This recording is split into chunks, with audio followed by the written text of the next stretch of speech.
19세기 말 미국의 부유한 가정에서도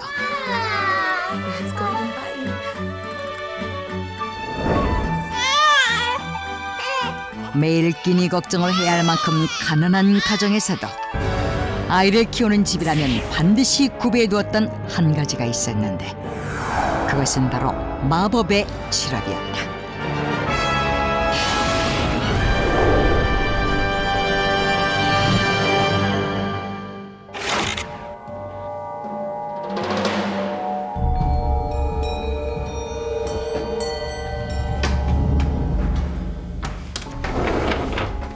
How can I help you, sir? I've got that syrup, right? I need 10 bottles. Oh, I see.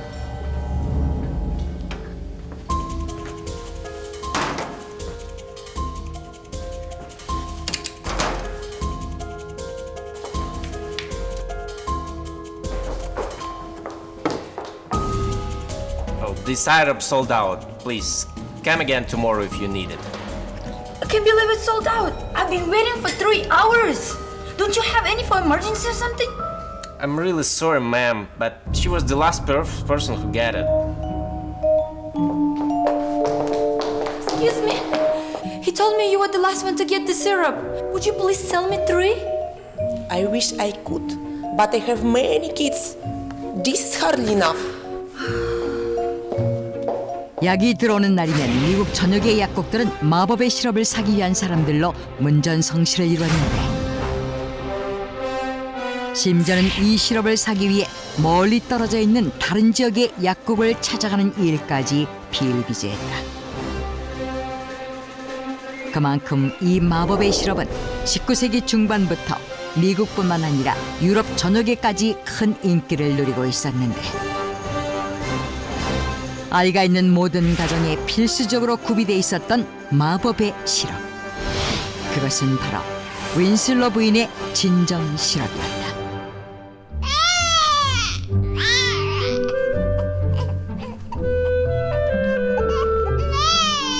당시 진정 시럽은 어떠한 통증도 말끔하게 없애주는 만병통치약이었고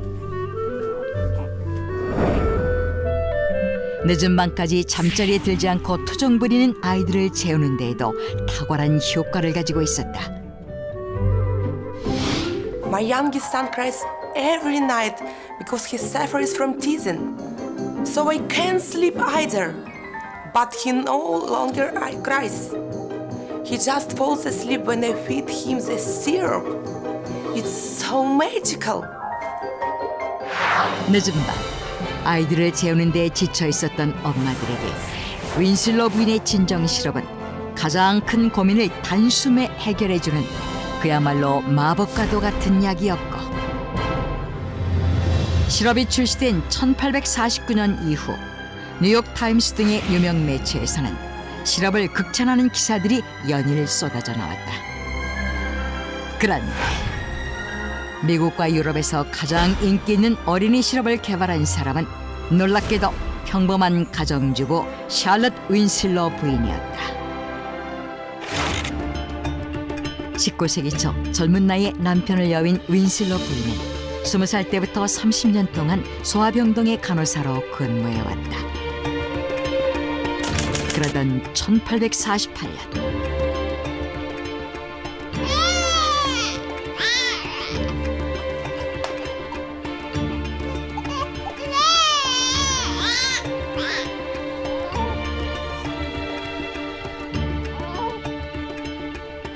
It must be the teeth. 맞벌이하는 딸 부부의 아이를 돌보던 윈슬러 부인은 전리 때문에 아파하는 손자를 위해 치료제 연구를 시작하게 된다.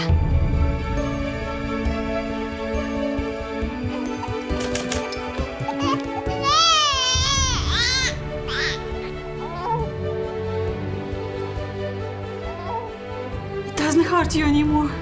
Oh my God. I finally made it. 간호사 일을 하며 배운 지식과 전문 서적으로 오랜 기간 연구한 끝에 윈슬러 부인은 진정 시럽을 만드는 데 성공한다. 그렇게 1849년 윈슬러 부인의 진정 시럽은 세상에 공개됐고 출시와 동시에 남녀노소를 불문하고 다양한 계층에서 큰 인기를 끌게 되는데 특히 어려운 형편의 근로자들에게 각광을 받았다. What are you doing? We better get ready and leave. But we've been apart all day long.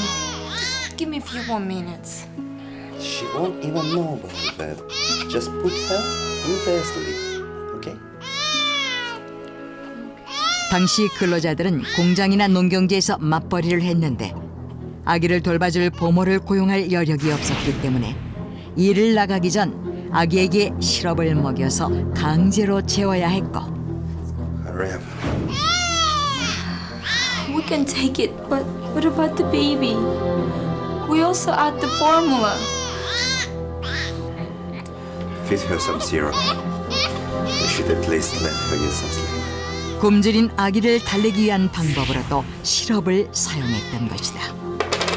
이로 인해 진정 시럽은 아기가 있는 근로자들에게 식량만큼 중요한 것으로 여겨졌다. 그리고 일반 가정에서뿐만 아니라 교육시설과 고아원 등 많은 아이들을 한 번에 돌봐야 하는 공공시설에서도 아이들을 재우기 위한 용도로 시럽을 사용했고 심지어는 1860년대 남북전쟁 시기 큰 부상을 입고 고향으로 돌아온 병사들이 진통제 대용으로 사용하기도 했다. 이로 인해 시럽을 개발한 윈슬로 부인은 어머니의 친구, 고통 해방제라는 별명을 얻으며 사람들에게 추앙받았는데 1879년 영국의 유명 작곡가 에드워드 엘간은 윈슬로 부인의 진정 시럽이라는 제목의 관악 오중주 음악을 작곡해 윈슬로 부인에게 헌정하기도 했다. 그런데 1911년 미국 정부에 의해 윈슬로 부인의 진정 시럽의 판매 금지가 선포된다. You are not selling the syrup? What are we supposed to do without it? It's the government decision. I do not have a choice. You can at least tell the syrup to stop! My kid's got asthma. He can't sleep without it. You want the soothing syrup, okay? I really don't have any left. You've got to trust me. 판매가 중단되자 사람들은 시럽의 판매 재개를 요구하며 격렬하게 항의했는데 정부는 왜 시럽의 판매를 금지시켰던 것일까?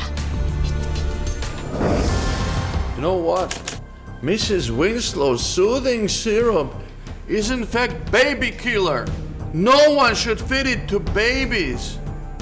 But we also use it very often. What's wrong with it? It is made with something that shouldn't be in it. Opium and morphine. Opium and morphine? That's not good. 사실 시럽의 주성분은 아편과 모르핀이었던 것이다. 아편에서 추출되는 모르핀은 마취나 진통에 탁월한 효과가 있는 일종의 마약성 약물로 중독성이 강하고 과다 투여할 경우 심장이 멈춰 목숨을 잃게 될 수도 있는 위험성이 큰 약물이었다. 그런데 윈슬로 부인은 왜 아편과 모르핀으로 시럽을 만들었던 것일까? 19세기 당시 아편과 모르핀은 미국에서 보편적으로 사용되는 약물이었다. 마약 성분의 약물들이 막 개발되기 시작한 시기였기 때문에 그 위험성이 전혀 알려져 있지 않았던 것이다. 사람들은 마약성 약물들이 가진 빠른 효과에 매료돼 있었고 이로 인해 오히려 의사들이 코카인과 헤로인, 클로로포름과 아편, 필로폰이 들어간 약물들을 갖은 질병의 치료제로 강력히 권하고 있었다. 심지어 1863년에는 와인과 코카인을 배합한 와인이 출시도 했는데 이 코카인 와인은 토마스 에디슨과 빅토르 위고, 주일 베른과 교황 레오 8세 등 유명 인사들이 즐겨 마셨다고 한다. 이처럼 현재는 치명적인 약물로 분류되어 있는 마약 성분의 약물들이 대중적인 치료제로 각광받았기 때문에 윈슬로 부인 역시 손쉽게 구할 수 있었던 아편과 모르핀으로 유아 전용 시럽을 만들었던 것이었다. 하지만 20세기 초 미국 의학협회에서 마약성 약물의 부작용에 주목하면서 진정 시럽의 위험성 또한 속속 드러나기 시작했다. You must have been bored, but Mommy's here now. She will play with you. Sweetie, there's something wrong. She's not breathing. 사실 당시에는 시럽을 먹고 잠이 든 유아들이 그대로 사망해버리는 경우가 많았다.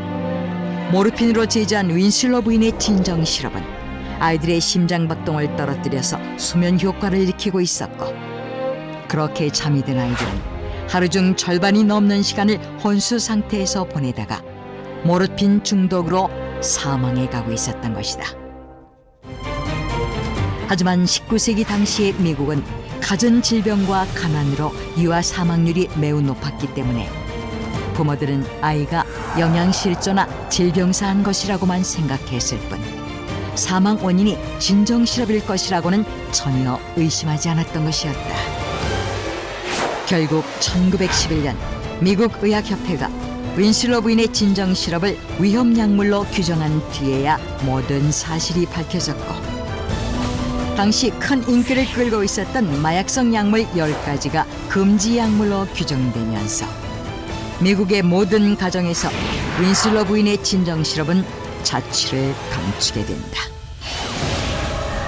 어린아이는 물론 어른들에게도 큰 사랑을 받았던 윈슬러 부인의 아이 진정 시럽. 1911년 미국에서 공식적으로 판매가 중단되면서 60여 년간 사랑받은 진정 시럽의 영광은 역사 속으로 사라지게 된다.